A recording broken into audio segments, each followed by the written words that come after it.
Assalamualaikum warahmatullahi wabarakatuh sahabat-sahabat Kang Haji Aswaja. Semoga kita dalam keadaan sehat walafiat dan dalam lindungan Allah Subhanahu wa Ta'ala. Kali ini Kang Haji Aswaja ingin menyampaikan tentang tata cara sholat yang benar, sesuai sunnah Nabi Muhammad SAW dan dijelaskan di kitab-kitab para ulama.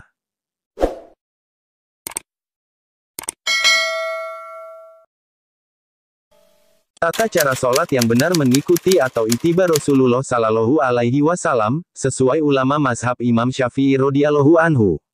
Sebelum melakukan sholat, yang harus diperhatikan, yaitu menutup aurat dan kerapihan pakaian yang bersih dari najis, bahwa aurat laki-laki adalah antara pusar dan lutut, landasan ilmu fikih di kitab Buqyatul Mujtahid. Dan ujung sarung disunahkan di atas mata kaki, landasannya hadis Rasulullah Sallallahu Alaihi Wasallam, diriwayatkan oleh Abu Daud. Aurat perempuan, yaitu seluruh anggota badan, terkecuali wajah dan telapak tangan dalam, serta telapak tangan luar, ini pendapat yang lebih sahih, dijelaskan di kitab Matan Nurul Lidah.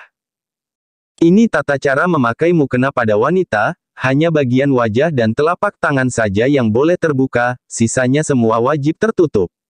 Sebelum sholat disunahkan memakai siwak bagi kaum laki-laki, Nabi Muhammad Shallallahu Alaihi Wasallam bersabda hadis riwayat Imam Ahmad dan An-Nasai, yang artinya bersiwak itu membuat mulut bersih dan diridhoi oleh Allah Subhanahu wa Ta'ala.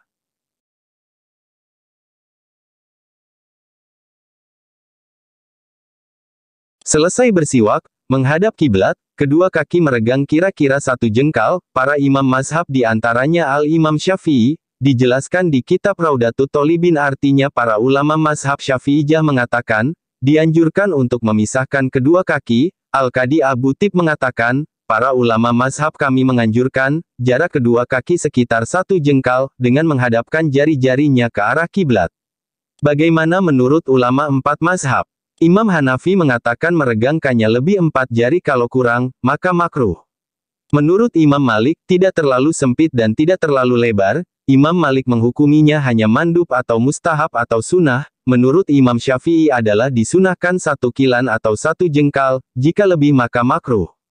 Imam Hambali mengatakan sama dengan pendapat Imam Malik, tidak terlalu sempit atau tidak terlalu lebar, hukumnya mandub atau sunnah.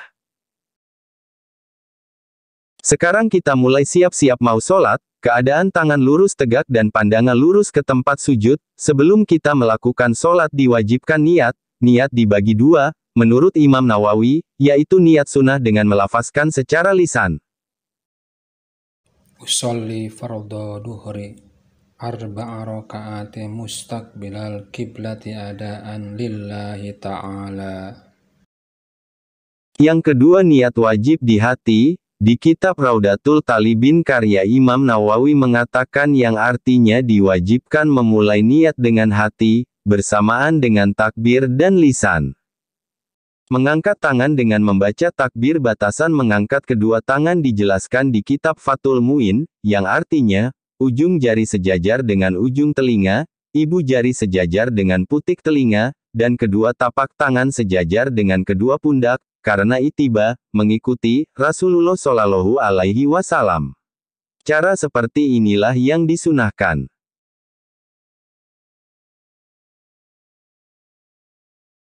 Mengenai itiba Rasulullah Shallallahu Alaihi Wasallam adalah, sebagaimana diriwayatkan Ibnu Huzaimah di dalam kitab sahihnya, dari Wail bin Hajar mengatakan, aku salat bersama Nabi, kemudian meletakkan tangan kanan di atas tangan kiri dan di bawah dada, dijelaskan di kitab I'anatut Thalibin.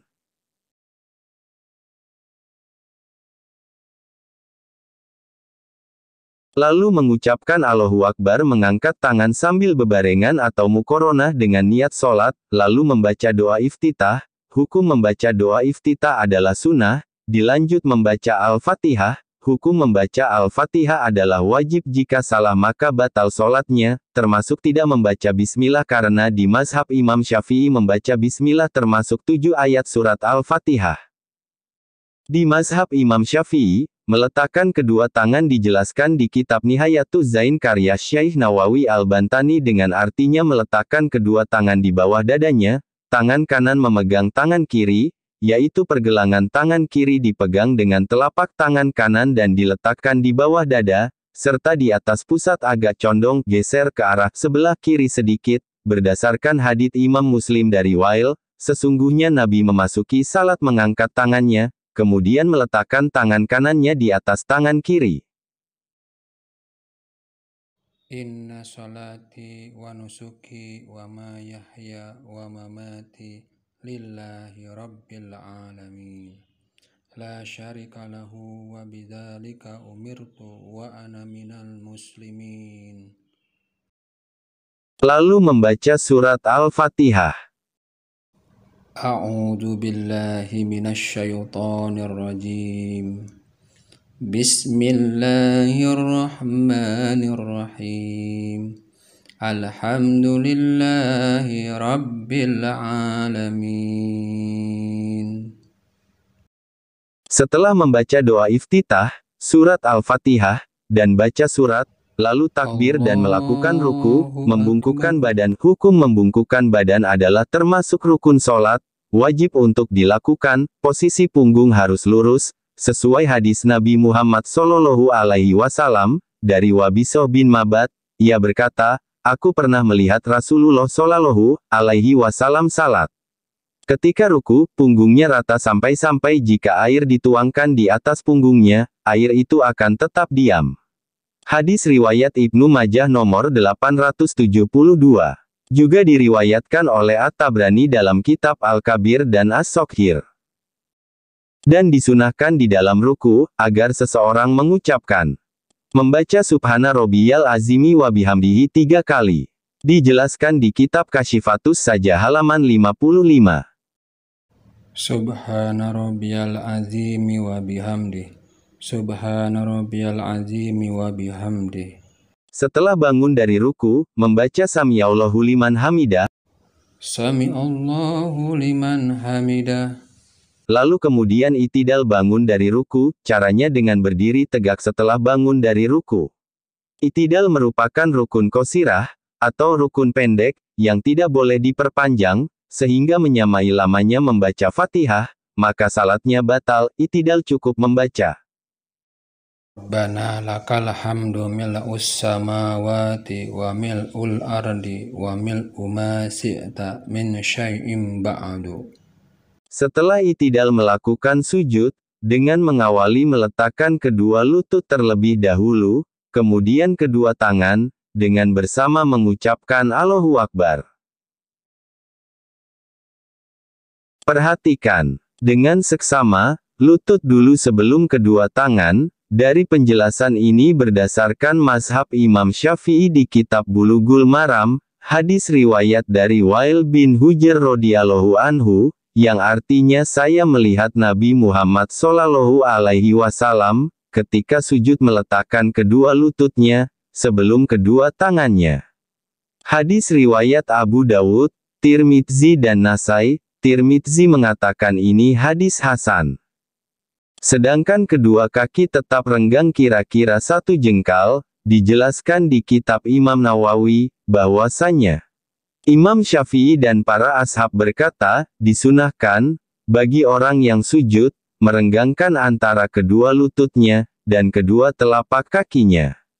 Al-Qadi Abu Thayyib berkata, di dalam kitab taliknya, para ashab kami berkata, disunahkan, jarak antara kedua telapak kakinya seukuran 1 jengkal dan sunnah hukumnya menegakkan kedua telapak kakinya dan jari-jari kakinya menghadap kiblat.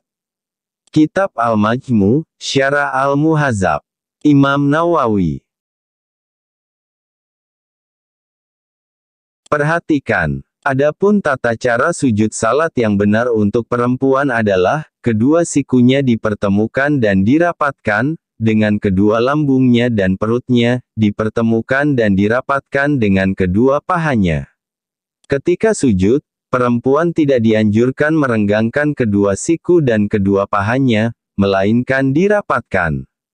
Ini dimaksudkan agar auratnya lebih tertutup, dijelaskan di kitab Syekh Wahbah Al-Zuhaili dalam kitab Al-Fiqhul Islami wa Adilatuhu. Pada saat sujud baca tasbih 3 kali. Subhana rabbiyal a'la wa bihamdi. Subhana rabbiyal a'la wa bihamdi. Subhana rabbiyal a'la wa bihamdi. Lalu bangun dari sujud membaca tasbih Allahu Akbar. Allahu Akbar. Lalu duduk, di antara dua sujud, menurut kaul mutamat pendapat yang dapat dijadikan dasar, duduk di antara dua sujud termasuk rukun pendek, yang tidak boleh diperpanjang sampai melebihi lamanya bacaan seperti tasyahud, atau at-tahiyat. Kedua telapak tangan, ketika duduk diletakkan di atas kedua paha, sekiranya ujung jari-jari tangan lurus dengan lutut dan semua jemarinya dirapatkan serta diluruskan ke arah kiblat. Saat duduk disunatkan membaca doa. Rabbighfirli warhamni wazburni warfa'ni warzuqni wahdini wa'afini wa'fu anni. Kemudian melakukan sujud yang kedua. Allahu Akbar. Setelah itu, berdiri kembali untuk melakukan rokaat sholat berikutnya. Duduk istirahat sebentar sebelum berdiri, adalah sunnah Nabi Muhammad Sallallahu Alaihi Wasallam. Hadis Imam Bukhari. Allahu Akbar. Dengan berdiri kembali berarti sudah menyelesaikan sholat 1 rakaat. Sahabat-sahabat Kang Haji Aswaja, kita lanjut ke tasyahud awal atau at-tahiyat awal. Bagaimana caranya? Allahu Akbar. Posisi duduk saat tahiyat awal, sama halnya dengan duduk di antara dua sujud atau disebut tahiyat awal, dilakukan dengan duduk iftirosi. Bedanya hanya posisi jari telunjuk, sewaktu membaca at-tahiyat pada bacaan asyhadu alla ilaha illallah telunjuk diangkat dan pandangan mata menuju telunjuk. At-tahiyyatul mubarakatus salawatut thayyibatu lillah. Assalamu alayka ayyuhan nabiyyu wa rahmatullahi wa barakatuh. Assalamu alayna wa ala ibadillahi shalihin. Ashhadu an la ilaha illallah wa ashhadu anna Muhammadar Rasulullah. Pada saat bangun dari tahiyat awal, disunahkan pula mengangkat kedua tangan, dimulai paling sedikitnya melakukan ruku. Allahu Akbar. Di rokaat terakhir setelah sujud dengan melakukan duduk tasahud akhir dengan duduk tawaruk seperti yang dicontohkan gambar. Allahu Akbar. Dalam tasyahud akhir adalah duduk tawaruk, yaitu duduk dengan telapak kaki kanan ditegakkan dan jari-jarinya ditekuk, sedangkan telapak kaki kiri ada di bawah tulang kering, sehingga pantat sebelah kiri menempel ke tempat salat. Posisi kedua tangan berada di atas paha, serta jari-jari tangan kanan dalam keadaan menggenggam selain jari telunjuk, sedangkan ujung ibu jari menyentuh pangkal jari telunjuk. At-tahiyyatul mubarakatus salawatut thayyibatu lillah. Assalamu alayka ayyuhan nabiyyu wa rahmatullahi wa barakatuh. Assalamu alayna wa ala ibadillahi shalihin. Ashhadu an la ilaha illallah wa ashhadu anna Muhammadar Rasulullah. Allahumma salli ala Sayyidina Muhammad wa ala ali Sayyidina Muhammad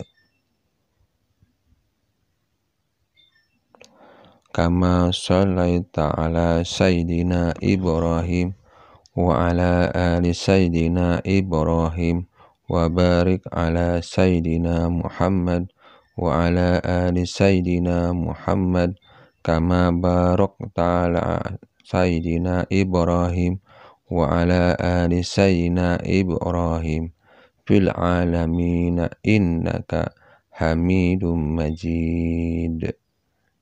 Selesai at-tahiyat akhir, diakhiri dengan mengucapkan salam 2 kali, salam pertama menoleh ke kanan dan salam kedua menoleh ke kiri. Assalamualaikum warahmatullah. Ukurannya, pipi kanan bisa dilihat oleh orang dari belakangnya, sedangkan salam kedua, menoleh ke kiri, pipi kiri bisa dilihat oleh orang di belakangnya, setelah itu mengusap muka oleh tangan kanan.